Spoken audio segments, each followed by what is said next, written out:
1 Samuel. Chapitre 3. Le jeune Samuel était au service de l'Éternel devant Élie. La parole de l'Éternel était rare en ce temps-là, les visions n'étaient pas fréquentes.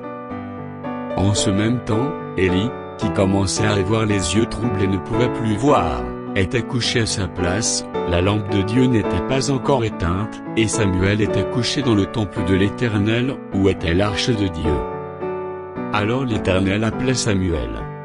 Il répondit, « Me voici. » Et il courut vers Élie, et dit, « Me voici, car tu m'as appelé. » Élie répondit, « Je n'ai point appelé, retourne te coucher. » Et il alla se coucher. L'Éternel appela de nouveau Samuel. Et Samuel se leva, alla vers Élie, et dit, « Me voici, car tu m'as appelé. » Élie répondit, « Je n'ai point appelé, mon fils, retourne te coucher. » Samuel ne connaissait pas encore l'Éternel, et la parole de l'Éternel ne lui avait pas encore été révélée. L'Éternel appela de nouveau Samuel, pour la 3e fois. Et Samuel se leva, alla vers Élie, et dit, « Me voici, car tu m'as appelé. » Élie comprit que c'était l'Éternel qui appelait l'enfant, et il dit à Samuel, « Va, couche-toi, et si l'on t'appelle, tu diras, « Parle, Éternel, car ton serviteur écoute. » Et Samuel alla se coucher à sa place.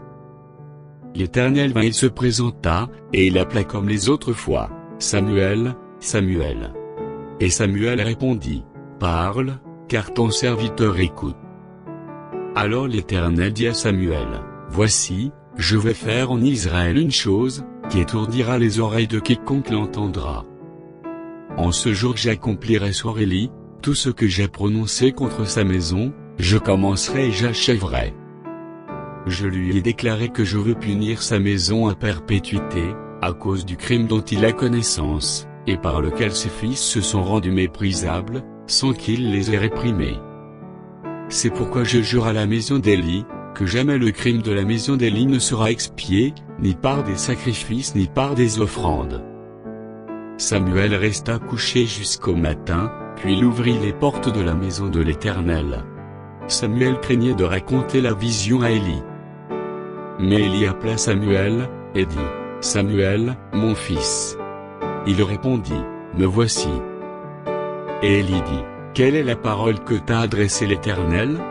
Ne me cache rien. Que Dieu te traite dans toute sa rigueur, si tu me caches quelque chose de tout ce qu'il t'a dit. » Samuel lui raconta tout, sans lui rien cacher. Et Élie dit, « C'est l'Éternel, qu'il fasse ce qui lui semblera bon. » Samuel grandissait. L'Éternel était avec lui, et il ne laissa tomber à terre aucune de ses paroles. Tout Israël, depuis Dan jusqu'à Béersheba, reconnut que Samuel était établi prophète de l'Éternel. L'Éternel continua à apparaître dans Silo, car l'Éternel se révélait à Samuel, dans Silo, par la parole de l'Éternel.